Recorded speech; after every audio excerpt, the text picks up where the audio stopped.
যদি 1 কোটি টাকা বাজেট হয়, সেখানে 50 লাখ টাকা উপর থেকে নিচ পর্যন্ত আসতে ফেরেশতারা খেয়ে ফেলে। এদিন বলেছিল, আল্লাহ যেই দেশে 2 তলা থেকে নিচ তলায় নামতে 20 টাকা 10 টাকা হয়ে যায়, এ দেশে আমি ডিজিটাল বানাবো কি করে? এমন এমন জায়গায় প্রকল্প দেখেছি উদ্বোধনের আগেই ভেঙে পড়ে গেছে, রড দেওয়ার কথা বাঁশ দিয়েছে। আমি এখন কল্পনা করলাম যে আমি 41 সাল পর্যন্ত ক্ষমতায় আছি, এটা কি অত সহজ? বলেন, কত কাঠ খড়ি নষ্ট করা লাগবে, কত মানুষের অধিকার নষ্ট করা লাগবে। এরপরে তো আপনি সরাসরি বলে দিলেন 1 সেকেন্ডে কল্পনা করে। 41 সাল আসতে এখনো কত দেরি।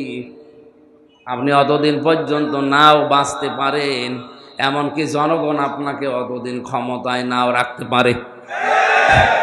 তাহলে আমি কল্পনা করেছিলাম যে ক্ষমতায় থাকবো 41 সাল পর্যন্ত। কতদিন লেগেছে? 1 সেকেন্ড। কত?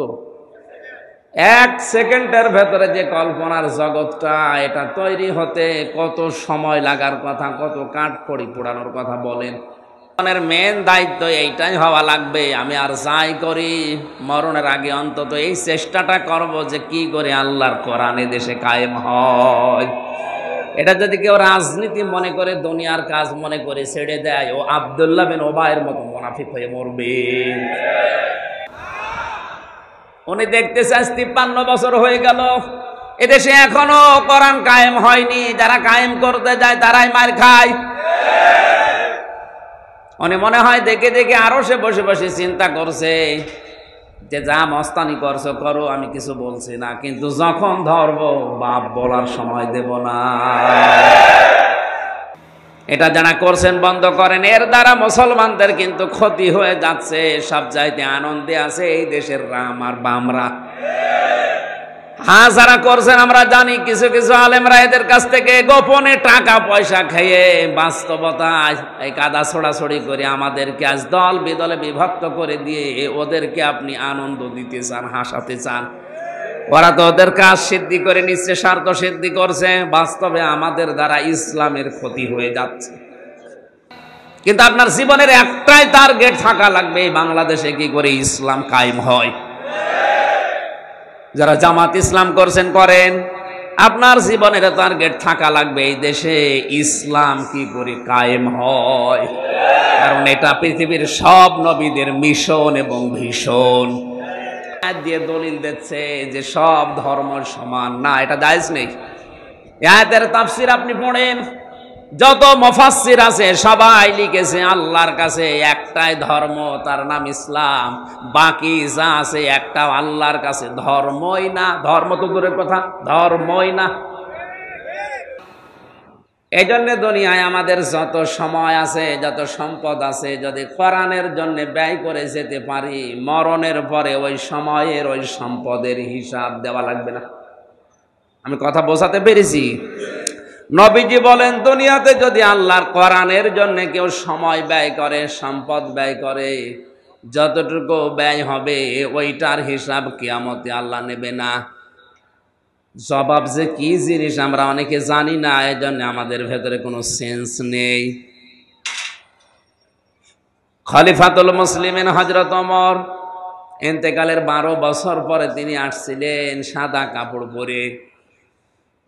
তার সন্তান আব্দুল্লাহর সাথে স্বপ্নে দেখা, ডাক দিয়ে বলে, আব্বা কোথায় ছিলেন আপনি? কতদিন আপনাকে দেখি না। হযরত আব্দুল্লাহ বলেন, বাবা কোথা থেকে আসলেন? এত সুন্দর কাপড় পরে, চুল এখনো ভেজা আপনার। হযরত ওমর বলেছিলেন, আব্দুল্লাহ আজ 12টা বছর দুনিয়ার জীবন ছেড়েছি, মহান আল্লাহর দরবারে আমার জীবনের কৃতকর্মের হিসাব দিচ্ছিলাম। শেষ পর্যন্ত মহান আল্লাহ আমাকে মাফ করে দিয়েছে। আমি এখন জান্নাতের নহর থেকে গোসল করে জান্নাতের দিকে যাচ্ছি এই সাদা পোশাক পরে। ও চিটাগাংবাসী, একটু মেধা খাটান, বুদ্ধি খাটান। যে লোকটা জান্নাতের গ্যারান্টি পেয়েছে জিন্দা অবস্থায়, জীবিত অবস্থায়, নবীজি তার হাতে সার্টিফিকেট দিয়েছেন, ওমর তুমি জান্নাতি। আকাশের যে তারকা দেখতে পান, কেউ যদি গণনা আরম্ভ করে হয়তো একদিন শেষ করে ফেলবে, কিন্তু নবীজি বলেন ওমর যত নেকির কাজ করেছে দুনিয়ায় কেউ গণনা করেও শেষ করতে পারবে না। কোন রাস্তা দিয়ে গেলে শয়তান পর্যন্ত 40 দিনও রাস্তায় যেতে ভয় পেত। নবীজি জানিয়েছেন আনা খাতামান নাবিয়্যিন আলা নাবিয়্যা বাদি লাকানা ওমর, পৃথিবীতে আমি শেষ নবী, আমার পরে কোন নবী রাসূল আসবে না। যদি কেউ নবী হয় তাহলে ওমর আল্লাহর নবী হয়ে যাবে। এই হাদিস দ্বারা বোঝা যায় হযরতে ওমরের ভেতরে যে কোয়ালিটি গুলো ছিল, নবী হবার সব যোগ্যতায় আল্লাহ তাকে দিয়েছিলেন, যেহেতু নবুয়ত শেষ এই জন্য উনি নবী হতে পারেননি। বলেন কোন দরজার মানুষ তিনি? এত বড় পাওয়ারফুল মানুষও যদি এই অবস্থায় থাকে যে 12টা বছর হিসাব দেওয়ার পরে আল্লাহ তাকে নিজ গুণে মাফ করে দিয়েছে,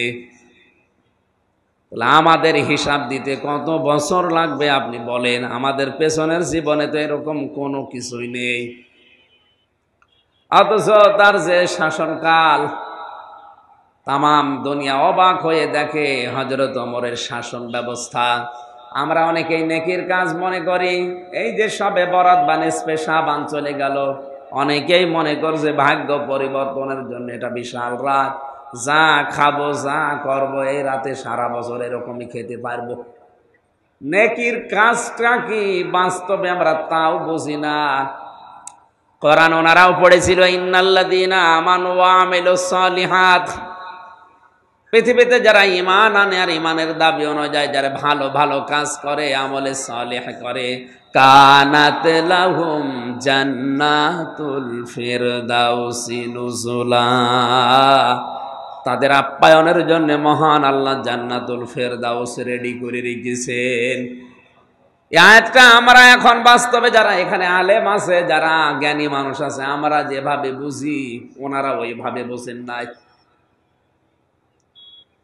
ওনারা বুঝেছেন কি করে একটু খেয়াল করেন।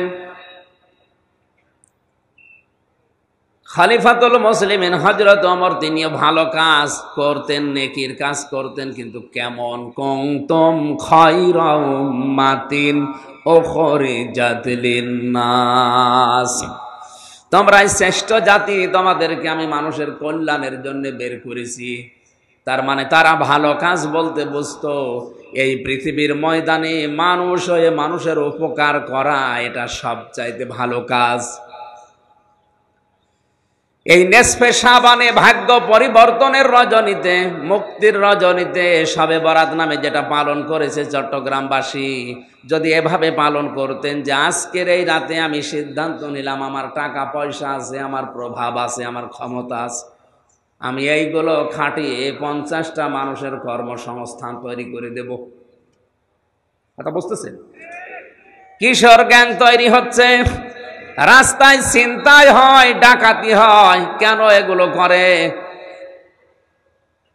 এ মানুষগুলো নিজের সংসার চালাতে পারে না, নিজের মেয়ে একটা জিনিস চাই দিতে পারে না, বাধ্য হয়ে যে মানুষ যাকাত দেয় না, যে মানুষ দান করে না, তার সম্পদের হক আদায় করে না, তাদেরকে ধরে অবৈধভাবে টাকাগুলো কামাই করে। আমি নিজেই যদি এই মানুষগুলোর কর্মসংস্থান তৈরি করে দিতে পারতাম। প্রধানমন্ত্রী শেখ হাসিনা যেটা করেছিল, একটি বাড়ি একটি খামার, এই প্রকল্পের মাধ্যমে লক্ষ লক্ষ মানুষের মাথা গোছার ঠাঁই হয়েছে, একটা কর্মজীবন তৈরি হয়েছে। কথা বলে না কেন? কাজটা তো ভালো, আমারই কাঠিং হয়েছে সেটা আমরাও জানি। যদি 1 কোটি টাকা বাজেট হয়, সেখানে 50 লাখ টাকা উপর থেকে নিচ পর্যন্ত আসতে ফেরেশতারা খেয়ে ফেলে। এমনকি বঙ্গবন্ধুর জীবনী আমি জেলখানায় বসে বসে পড়ছিলাম, ওখানে তো ওনার জীবনী বেশি পাওয়া যায়। ধানমন্ডির 32 নম্বরে গোপালগঞ্জ থেকে এক লোক গেছে কিছু শাকসবজি নিয়ে, কিছু আলু পটল এগুলো নিয়ে, যে বলছে দারোয়ান আমি নেতার সাথে দেখা করব। বলে না, এখানে দেখা করা যাবে না। বলে আমি ওনার গ্রাম আদি ফসল আদি আমি নিজে ওনাকে খাওয়াবো। বলেন ওনার গ্রাম থেকে এসেছে এই নামের একটা লোক। দারোয়ান ওপরে খবর দিয়েছে, উনি বলছে ঠিক আছে আসতে বলেন। ওনাকে আসার পরে কথাবার্তারা বলে বিদায় করে দিয়েছে। বিদায় করার পরে যখন চিন্তা করছে কই আমি যে ওনারে নিজের হাতে খাওয়াবো বলে নিয়ে আসলাম, এটা তো হলো না। দারোয়ানকে বলছে ভাই আমার আর একবার একটু সুযোগ দেন যাওয়ার। উনি এবার গেছে, যখন মুখে খাবার তুলে দিয়েছে খুশি হয়ে বঙ্গবন্ধু আমি এইভাবেই পড়েছি, এই জন্য এভাবে বলছি। শেষ পর্যন্ত ওনারে টাকা দিয়েছে। দারোয়ানকে বলছে ওনারে 20টা টাকা দিয়ে দাও। 20 টাকা নেওয়ার পরে নিচে এসেছে, এসে ওই লোকটাকে বলছে ভাই 10 টাকা নেন, বঙ্গবন্ধু আপনাকে দিয়েছে। বলছে না আমি তো টাকা নেওয়ার জন্য আসি না, আমি ওনাকে ভালোবাসি, আমার গ্রামের লোক, এই জন্য টাকা আমি নেব না। চলেন দেখি কেমন টাকা দিয়েছে। ওপরে যে বলছে স্যার আপনি আমার টাকা দিয়েছেন কেন? আমি তো টাকা নেওয়ার জন্য আসি নাই, নেন আপনার টাকা ফেরত নেন। বঙ্গবন্ধু বলে কি বললেন? আমি যে আপনাকে 20 টাকা দিলাম। আপনার দারোয়ান তোমার 10 টাকা দিয়েছে। অনেক আফসোস করে ওই দিন বলেছিল আল্লাহ যেই দেশে 2 তলা থেকে নিচতলায় নামতে 20 টাকা 10 টাকা হয়ে যায়, এ দেশে আমি ডিজিটাল বানাবো কি করে? এদেশে আমি সোনার বাংলা বানাবো কি করে? বাইরে থেকে জানিয়ে আসিছে চিন্তা ভিক্ষা করে চোরের দল সব সিটি খেয়ে ফেলে। প্রকল্প যেটা বানিয়েছেন প্রধানমন্ত্রীর দোষ নেই, উনি তো ভালো উদ্দেশ্যে বানিয়েছিলেন, দোষ তাদের যারা এই জায়গায় মারিং কাটিং করেছে। না করলে আরো ভালোভাবে প্রকল্পটা চালু হতো, বহু টাকা বাজেট হয়েছে। এমন এমন জায়গায় প্রকল্প দেখেছি উদ্বোধনের আগেই ভেঙে পড়ে গেছে, রড দেওয়ার কথা বাঁশ দিয়েছে। কোরআন শরীফ তেলাওয়াত করেন, কুনতুম খায়রা উম্মাতিন নিষেধ করি না করেন। পাশাপাশি যদি এই শিক্ষাটা নিতে পারতেন যে আমি এলাকায় যারা বেকার আছে তাদের 50 জনের কর্মসংস্থান তৈরি করে দেব, আমার টাকা ব্যাংকে ছাতা পড়ে যায়, টাকা নেওয়ার মতো আমার অন্তত হিসাবের মতো কেউ নেই। আমি যদি টাকা দিয়ে একটা ওয়ার্কশপ তৈরি করে দিই, একটা ফ্যাক্টরি বানাই, 50 থেকে 100 জন মানুষ যদি এলাকারও কাজ করে তাদেরও কর্মসংস্থান হবে, আমার টাকায় টাকা বাড়বে। আল্লাহর কসমে সবে বরাতে নেসফে শাবানে আল্লাহর আরশ আপনার উপরে খুশি হয়ে যেত। এটা যে ইসলাম আমরা অনেকে জানি না, অথচ সারা জীবন এখানে পড়ছে কুনতুম খায়রা উম্মাতিন উখরিজাত লিন-নাস। তাদেরকে আমি বের করেছি উম্মতের কল্যাণের জন্য, জাতির কল্যাণের জন্য। কি কল্যাণ আপনি করছেন বলেন তো? মানুষ হয়ে যদি মানুষের উপকার করা না যায়, আল্লাহর দৃষ্টিতে ওটা মানুষ না, ও আর জানোয়ার সমান। হযরত ওমর কোরআন বুঝেছিলেন। গভীর রজনীতে তিনি বের হয়ে গেলেন, এক বাড়ির সামনে দিয়ে যাবার সময় দেখলেন আওয়াজ আসতেছে মেয়ে লোকের কান্নার। চিন্তা করলেন ভেতরে কোনো ধর্ষণ হচ্ছে নাকি। দেখলেন বাড়ির ভেতর থেকে একটা লোক বের হয়, আবার প্রবেশ করে, আবার আসে, আবার যায়। খপ করে হাত চেপে ধরলেন, এই বেটাকে বারবার বাড়ির ভেতরে প্রবেশ করো আর বের হও, মেয়েদের কান্নার আওয়াজ পাওয়া যাচ্ছে, কি করেছো বলো। লোকটা বলে পথিক আপনি কে? আমি তো এই বাড়ির মালিক। হযরত ওমর বলে মালিক তে মেয়েদের কান্নার আওয়াজ আসে ভেতর থেকে কোন কারণে? লোকটা বলে ওটা আমার স্ত্রী, আমি এমন একটা বিপদে আছি বলতেও পারি না, সইতেও পারি না। হযরত ওমর বললেন কি বিপদে আছে বলো দেখি। বলে তোমারে বলে করবো কি? আমার স্ত্রী সন্তান সম্ভাবা, এ বিষয়ে আমি একেবারে অনভিজ্ঞ, আর আমার বাড়িতে কোনো ধাত্রীও নেই, নার্স নেই, কেউ নেই সেবা করার মতো, এ বিষয়ে আমি জানিও না, আমি কি করবো। ওর কান্না দেখে আমি পাগল হয়ে গেছি, এই জন্যই তো অস্থির হয়ে বারবার যাওয়া আসা করছিলাম। হযরত ওমর বলে ভাই আপনি দাঁড়ান দেখি কাউকে পাওয়া যায় কিনা। এক দৌড়ে বাড়িতে গেলেন, স্ত্রীকে ডাক দিয়ে বলে আব্দুল্লাহর মা, আল্লাহ জান্নাত বিক্রি করছে, যদি কিনতে চাও তাড়াতাড়ি চলো, কিছু তেল নাও, ন্যাকড়া নাও, আগুন ধরানোর মতো কোনো জিনিস নাও, আল্লাহ জান্নাত বিক্রি করে দিচ্ছে, যদি নিতে যাও আমার সাথে তাড়াতাড়ি চলো। তারা জান্নাত মনে করেছিল এই জায়গাগুলোতে, আর আমরা জান্নাত মনে করছি মসজিদের টাইলস লাগিয়ে দিতে। একটা মসজিদ বানিয়ে দিলে কয়জন নামাজ পড়ে? নাই 5000। অথচ একটা রাস্তা, একটা ব্রিজ, একটা কালভার্ট বানিয়ে দিলে লক্ষ লক্ষ মানুষ ওই রাস্তা দিয়ে, ওই ব্রিজ দিয়ে হাঁটে। কথা বলেন না কেন? 100টা মসজিদ বানানোর চাইতে একটা রাস্তা মেরামত করা আল্লাহর কাছে অনেক ভালো। অথচ অনেক মানুষ ইসলাম না বুঝে রাস্তার টাকা, ব্রিজের টাকা, কালভার্টের টাকা আত্মসাৎ করে ওইটা দিয়ে মসজিদের টাইলস লাগিয়ে দেয়। বাড়ির ভেতরে প্রবেশ করালেন মেয়েটাকে,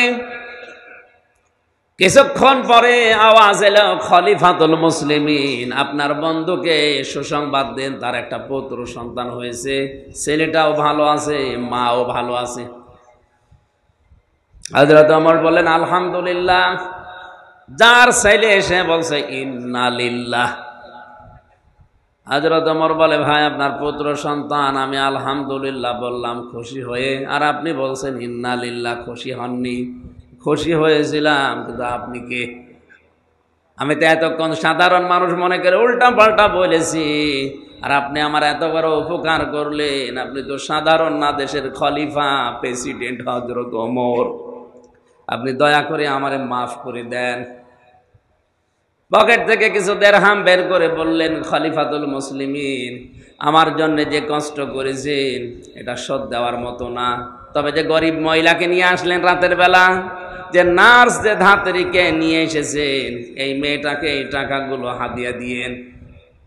হযরত ওমর বলে, ওই মেয়েটাকে টাকা দেওয়া লাগবে না, এটা পেশাদার কোনো নার্স না, সেবিকা না, এটা ধাত্রী না, ওইটা আমার নিজের স্ত্রী।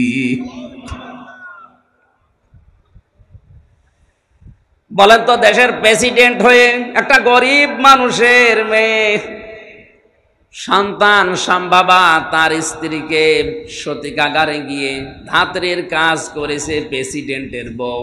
বাংলাদেশে এমন একটা মেম্বারও পাওয়া যাবে? কত সহজ! নেক কাজই আমরা আন্দাজে বুঝি না কিছু। মানুষ হয়ে যদি মানুষের উপকার দুনিয়ায় কেউ না করে, আল্লাহর দৃষ্টিতে ওইটা কিন্তু এই সূরা আলে ইমরানের 111 নাম্বার আয়াত অনুযায়ী মানুষের ভেতরে পড়ে না।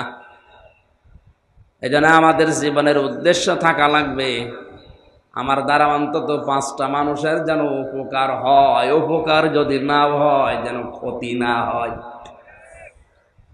আর আমার ধান্দা থাকে সকালবেলা ওঠার পরে কার ক্ষতি করব, কারে বাঁশ দেব, কারে ধরিয়ে দেব, কার নামে মামলা দেব, তার কাছ থেকে টাকা পয়সা।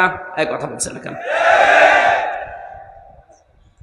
নবীজি মসজিদে নববীতে একজন সাহাবীকে প্রবেশ করতে দেখলেন। 3 দিন পর পর 3 দিনই বললেন উপস্থিত সাহাবীরা, এই যে লোকটা জান্নাতি। সাহাবীরা বলে, ওর জান্নাতীও কি কাজ করে এমন আমি দেখব। বাড়িতে কৌশলে মেহমান হয়ে আশ্রয় নিলেন, 3 দিন থাকলেন বাড়িতে, দেখলেন না সেরকম কোনো গোপন আমল নেই।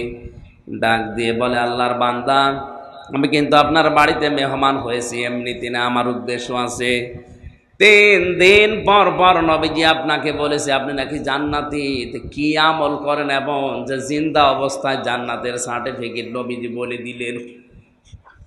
লোকটা বলে, ভাই আমিও আপনার মতো 5 ওয়াক্ত নামাজ পড়ি, রমজানের রোজা রাখি, সত্য কথা বলি, যতটুকু আপনারা করেন অতটুকু আমার আমল বেশি নেই। তবে একটা কাজ আমি বেশি করি মনে হয়, সারাদিনের কর্মব্যস্ততা শেষ করে রাতের বেলা যখন ঘুমাতে যাই, বালিশে মাথা দিয়ে চিন্তা করি, আল্লাহ আজ এই লোকের সাথে এই আচরণ আমি করেছি, এই কথা অনেকের পেছনে পেছনে বলে ফেলেছি, আমার বিরুদ্ধে যার যা অপপ্রচার আছে, আমার বিরুদ্ধে যার যা ক্ষোভ আছে, আল্লাহ তুমি তাদেরকে দেখো। আর আমার দ্বারা যদি কারো উপরে ক্ষোভ, হিংসা, অহংকার থেকে থাকে, সবার উপরে আমার রাগ আমি মাটি করে দিলাম, মাফ করে দিলাম, সবাইকে আমি ছাড় দিয়ে দিলাম, কারো উপরে আমার কোনো অভিমান নেই, রাগ নেই, আমি একেবারে নিষ্কলুষ একটা পবিত্র মন নিয়ে ঘুমিয়ে পড়ি। মহান আল্লাহ মনে হয় এই কাজটা ভালো পছন্দ করিস।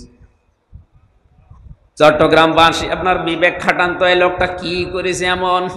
আমাদের মতো নামাজ পড়েছে, রোজা রেখেছে, সত্য কথা বলা, এই বাকি একটা কাজ করেছে, রাতের সবার সময় কারো উপরে রাগ রাখেনি, সবার উপরে সব মাফ করে নির্মল একটা মন নিয়ে ঘুমিয়েছে।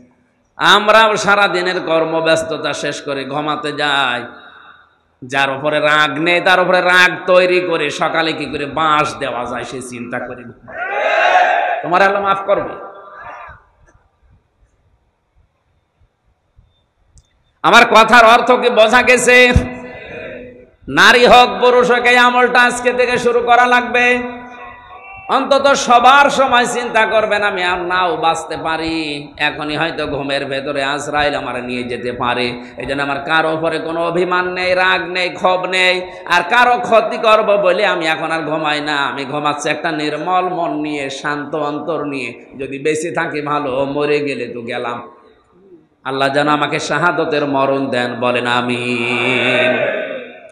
আল্লাহ ঘোষণা দিয়েছেন এটা শ্রেষ্ঠ নিয়ামত, যদি এই শুকরিয়া আদায় করো জীবনে আরো কয়েকম নিয়ামত আরো বাড়িয়ে দেবেন। আল্লাহ আপনাকে ভালো ভালো কাজ করার তৌফিক দেবেন। ওয়ালা ইন কাফারতুম ইন্না আযাবি লাশাদীদ।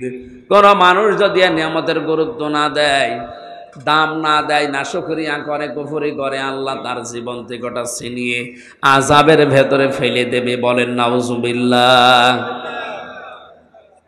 এখানে হচ্ছে কি সমস্যা কি? আপনারা একটা চেয়ার দিয়ে বসেন। সুবহানাল্লাহ আলহামদুলিল্লাহ লা ইলাহা ইল্লাল্লাহ সুবহানাল্লাহ আলহামদুলিল্লাহ লা ইলাহা ইল্লাল্লাহ মুহাম্মাদুর রাসূলুল্লাহ সাল্লাল্লাহু আলাইহি ওয়াসাল্লাম।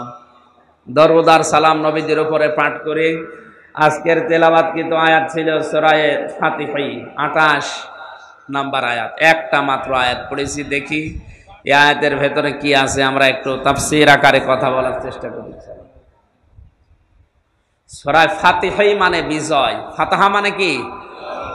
এই পৃথিবীতে বিজয় আসার কথা মুসলমানদের। ওয়ালা তাহিনু ওয়ালা তাহজানু ওয়া আনতুমুল আ'লাউনা ইন কুনতুম মুমিনিন। ভালো করেন, সারা জীবন আয়াতটা শুনেছি, কিন্তু আমি এখনো পর্যন্ত বুঝছিলাম না। কয়েকদিন আগে আয়াতটা আমার কাছে ক্লিয়ার হয়েছে। আল্লাহ বলেন কোনো চিন্তা নেই, কোনো ভয় নেই, তোমাদের জীবনে বিজয় আসবেই যদি মুমিন হতে পারো। তাহলে আয়াত থেকে প্রমাণ হয় বিজয় দেওয়ার মালিক কে? মুমিন হওয়ার মালিক কে? বলছেন আল্লাহ। আল্লাহ মুমিন হবে? আল্লাহ তো মুমিন আছে। আল্লাহর যে 99টা নাম আমরা অনেকে বলি, আল্লাহর নাম 5000। কত? এর ভেতরে অন্যতম নাম হচ্ছে মুমিন। মুমিন কার নাম? এক কথা বলে না কেন? আর আমরা হচ্ছে আব্দুল মুমিন, মুমিনের বান্দা। আল্লাহ তো মুমিন আছে, আল্লাহ আবার মুমিন হবে কেন? মুমিন হওয়া লাগবে কাদের? আমাদের। বলেন কাদের? আর বিজয় দেওয়ার মালিক আল্লাহ। তাহলে আয়াত দ্বারা বোঝা যায় আমরা এখনো মুমিন হতে পারিনি, এই জন্য আল্লাহ বিজয়ও আমাদের দেয় না। এই কথা বলেন না কেন? নাকি আল্লাহর দোষ? বিজয় দেওয়ার ক্ষমতা এখন এই 1400 বছর উনি হারিয়ে ফেলেছে, এখন আর নেই নাকি? আমি এই যে ভাইকে 200 টাকা দিয়ে বললাম মাছ নিয়ে আসেন, উনি বাজারে গিয়ে মাছ নিয়েছে। তো মাথা একটু খারাপ আছে, কারণ মাছ নিয়েছে পচা মাছ। কি মাছ বলেন? বাড়িতে নিয়ে আসার পরে আমারে ডাক দিয়ে বলছে দোকানদার প্রায় 250 টাকা চেয়েছে, 1 টাকাও কমে দেবে না। শুধু আমির হামজার নাম বলেছি, এই কারণে 50 টাকা কম নিয়েছে। এই নেন। অথচ মাছের দাম 100 টাকা। মাছের দাম কত? 100 টাকা। আর 100 টাকা হাওয়া। আমারে যা বুঝিয়েছে আমি তাই বুঝলাম মনে করেন। আর একজনকে টাকা দিয়েছি 200, ও মাছ নিয়েছে 200 টাকায়, কিন্তু মাছটা একেবারেই পচা আর একেবারে নষ্ট, হাতে নেওয়া যাচ্ছে না। উনিও নিয়েছিলেন, কিন্তু অর্ধেক ভালো অর্ধেক পচা। এ লোকটা টাকা নষ্ট করে নাই, পুরো টাকায় দোকানদারকে দিয়েছে। কিন্তু মাছটা একেবারেই খারাপ, একেবারেই পচা। বলেন তো এই দুইজনের ভেতরে ভালো কোনটা? না, যে লোকটা 100 টাকা আত্মসাৎ করেছে আর 100 টাকা দিয়ে মাছ নিয়েছে, যদিও মাছটা অর্ধেক ভালো আছে, তারপরেও তো অর্ধেক পয়সা ফেলে দিয়ে খাওয়া যাবে। আর যার কাছে 200 টাকা দিলাম, দোকানদারকে 200 দিয়েছে, টাকা আত্মসাৎ করেনি, কিন্তু পুরাটাই পানিতে ফেলে দেওয়া লাগছে। আমরা এখন ওইভাবে যোগ্যতা অর্জন করতে পারি না আল্লাহর কোরআনের ধাঁচ অনুযায়ী। এই জন্য মহান আল্লাহ আমাদেরকে বিশাল ক্ষমতা দেয় না, এমন মানুষকে দেয় যে অর্ধেক টাকা মেরে খায়। আমি আর নিচে নামলাম না। দোষ এখন আল্লাহর না, বিজয় উনি দিতে পারেন, কিন্তু শর্ত হচ্ছে ইন কুনতুম মুমিনিন, আমাদের মুমিন হওয়া লাগবে। আজ বাংলাদেশে কয়েকটা জরিপ বেরিয়েছিল জানুয়ারি মাসে, আপনারা পেয়েছেন কিনা জানি না। এদেশে 100 জনের 15 জন মাত্র বিশ্ব নবীকে একমাত্র আদর্শ মানে, আর 85 জন নবীকে বাদ দিয়ে অন্য কাউকে টানা নানায় চলছে। আপনি জরিপটা যদি সত্য হয় বলেন তো, মহাব্বত দেখাতে দেখাতে যদি বলা হয় নবীর মহাব্বতে হাত তোলেন, অনেকে ঠ্যাং তুলে ফেলে। অথচ বাস্তবতায় যে নবীকে আদর্শ হিসাবে মানে না, ওর আদর্শ হয়ে দাঁড়িয়েছে আবু জেহেল মার্কালো। এই জন্য আল্লাহ আমাদের হাতে এগুলো দিতে চান না, কারণ জানে যে এরে যদি দেওয়া হয়, এ 200 টাকা দিয়েছে, 200 টাকায় পানিতে ফেলা লাগবে। আর অন্তত এখনো যাদের কাছে আছে, এ 50 টাকার কাজ করলেও 50 টাকা মেরে খাক, তাও তো কাজ হচ্ছে। ফাতাহা মানে বিজয়, এটা আল্লাহর হাতে, পৃথিবীর কারো হাতে বিজয় নেই, এটা আল্লাহ কারো হাতেও দেননি। মুমিন হতে পারলে আল্লাহ বিজয় অবশ্যই আমাদেরকে দেবেন। বিজয় নামে যে সূরাটা আমরা বলি সূরা নাসর, এটা অনেকেই আমার মনে হয় এখানে যারা আছে শুধু আলেমরা বাদ দিয়ে 100 জনের নারী পুরুষ মিলে 95 জন ভুল করবে। নুন সাদ রা নাসর, নাসর মানে সাহায্য, আর নুন সিন রা নাসর মানে ঈগল পাখি। নাসর মানে, আপনি যদি তেলাওয়াত ধরেন এখন নারী পুরুষ যারা আছে দেখেন সবাই এভাবে বলবে ইযা জা নাসরুল্লাহি ওয়াল ফাত। হয়েছে? এখানে সোয়াদ মুখ দল করে উচ্চারণ করা লাগবে। সোয়াদকে সিন দিয়ে বললে অর্থটা আকাশ পাতাল পাল্টিয়ে যাচ্ছে। যেখানে সাহায্য হবে সেখানে হচ্ছে ঈগল পাখি বা শকুন। আপনি যেন বলতে চাচ্ছেন যখন আল্লাহর সাহায্য আসবে তখন আপনি বিজয় দেখতে পাবেন। সিস্টেম অপর পৃষ্ঠায় আপনি বলছেন যখন শকুন আসবে তখন বিজয় পাবেন। একটা কথা হলো, যেন বিজয় নামে যে সূরাটা আছে সূরা নাসরটা আশা করছে আপনারা ঠিক করে নেবেন। এখানে সোয়াদ মুগল করে বলবেন ইযা জাআ নাসরুল্লাহি ওয়াল ফাত ওয়া রাআইতান নাসা ইয়াদখুলুনা ফি দীনিল্লাহি আফওয়াজা ফাসাব্বিহ বিহামদি রাব্বিকা ওয়াস্তাগফির ইন্নাহু কানা তাওয়াবা। ওই সূরা ফাতিহা থেকে বিজয় থেকে 28 নম্বর আয়াতটা আমরা পড়েছি। আয়াতের সামারাইজ মূল বিষয় হচ্ছে আল্লাহ পাক যে ধর্ম, যে ইসলাম, যে দিন দুনিয়ায় পাঠিয়েছেন এটা তিনি বিজয় করবেনই। যত দিন আছে দুনিয়াতে, যত নবীকে আল্লাহ পাঠিয়েছেন, একটাই দায়িত্ব ছিল তাদের, ভালো করে খেয়াল করেন। পৃথিবীতে যত নবী এসেছে, যত রসুল এসেছে, এদের ভেতরে হয়তো শরীয়তের বিভিন্ন মাসলা মাসাইল নিয়ে, বিভিন্ন বিধান নিয়ে মত পার্থক্য ছিল, কিন্তু এই বিধানটা নিয়ে দুনিয়ায় কোনো নবী কোনো রসুলের ভেতরে মত পার্থক্য হয়নি। আমি আবার বলছি, হয়তো কোন নবীজির জামানায় নামাজ ছিল না, কোন নবীজির জামানায় যাকাত ছিল না, কোন নবীর জামানায় হয়তো হজ ছিল না, এভাবে ছিল বিভিন্ন জামানায় বিভিন্ন মাসলা মাসাইল নিয়ে। কিন্তু প্রতিটা জীবনে নবীদের এই কাজ ছিল, আনাকিমুদ্দিন ওয়ালা তাতাফাররাকু ফি, যে দিন কায়েম করা লাগবে জমিনে আল্লাহর দিন কায়েম হবে, বিষয়ে কোনো মত পার্থক্য। কথা বুঝতেছেন? এটা কত বড় গুরুত্বপূর্ণ জিনিস আপনার জীবনে। আপনি অজুর ভেতরে মাসলা মাসাইল নিয়ে ঝামেলা থাকতে পারে, মত পার্থক্য থাকতে পারে, নামাজ, পর্দা, এরকম যত বিধান আছে মত পার্থক্য নবীদের ভেতরে শরীয়তে কম বেশি ছিল, কিন্তু এইটা নিয়ে কোনো কম বেশি নেই। প্রতিটি নবীকে আল্লাহ বড় বড় 4 জন নবীর নাম এখানে দিয়েছেন। শারা'a লাকুম মিনাদ-দীনি মা ওয়াসসা বিহি নূহা ওয়াল্লাযী আওহায়না ইলাইকা ওয়া মা ওয়াসাইনা বিহি ইব্রাহিমা ওয়া মূসা ওয়া ঈসা আন আকিমুদ-দীন ওয়া লা তাতাফাররাকু ফীহি। পাওয়ারফুল 4 জন নবীর নাম, নূহ, ইব্রাহিম, মূসা, ঈসা।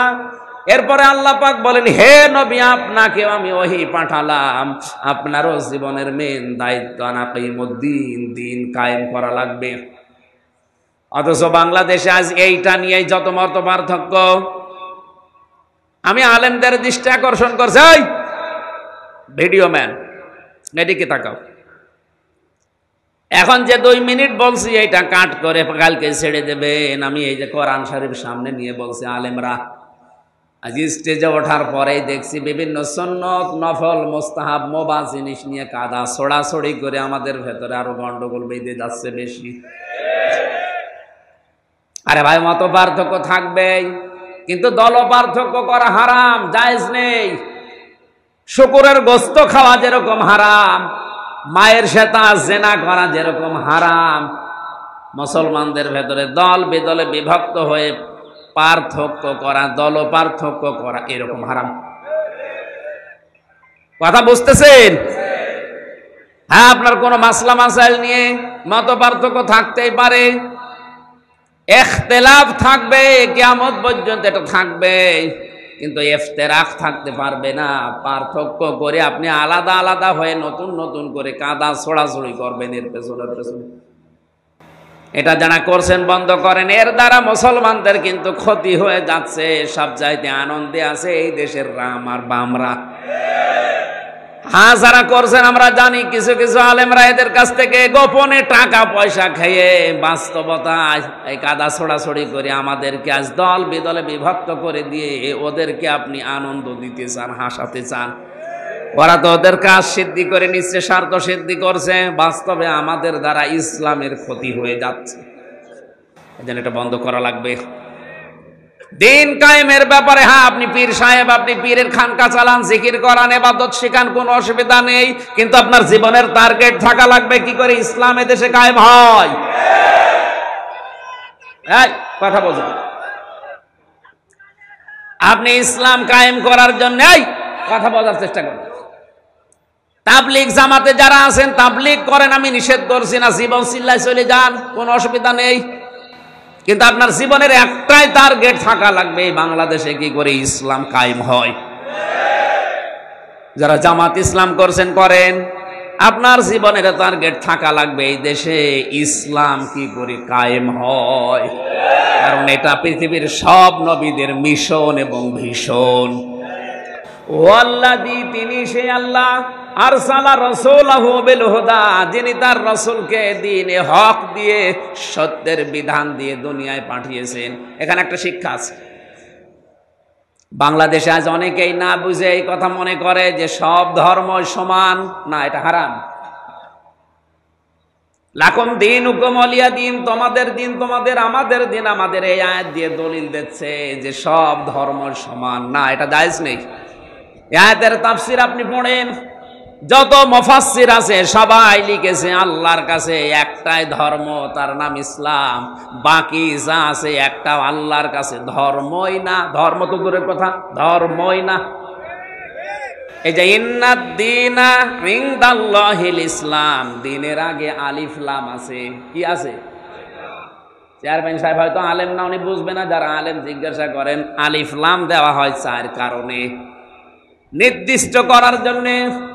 এখন যদি চেয়ারম্যানকে বলি, আমি চেয়ারম্যান চলেন আমরা চট্টগ্রামে যাই, উনি যদি বলি একটাই রাস্তা আছে, তাহলে এই রাস্তার আগে, তরিকের আগে, সাবিলার আগে আলিফ লাম দেওয়া লাগবে, কারণ এটা ছাড়া আর চট্টগ্রাম যাওয়ার রাস্তা নেই।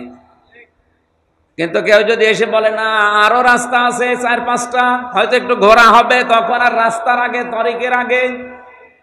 আল্লাহ বলেন দুনিয়ায় বিভিন্ন ধর্ম আছে যেগুলো শয়তান আর মানুষ বানিয়েছে, আর আমি আল্লাহ একটা বানিয়েছি, তার নাম ইসলাম। এর আগে দিলাম আলিফ লাম।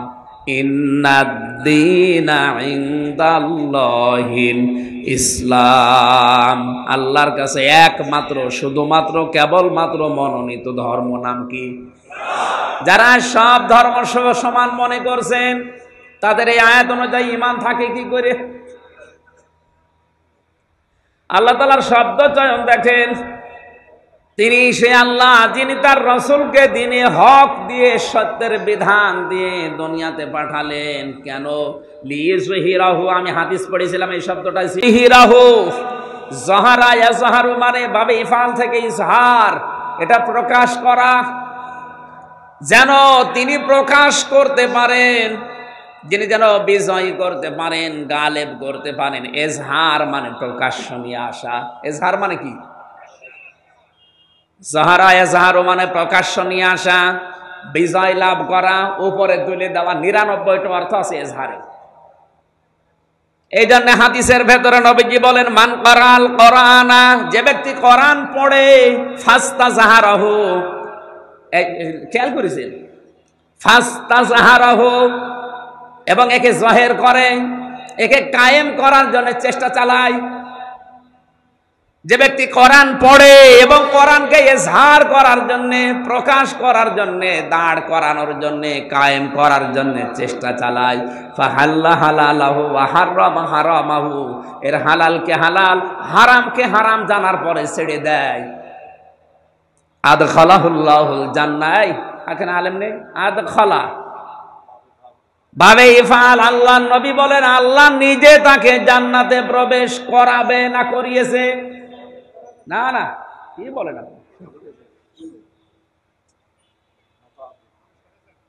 তাকে প্রবেশ করিয়ে দিয়েছেন।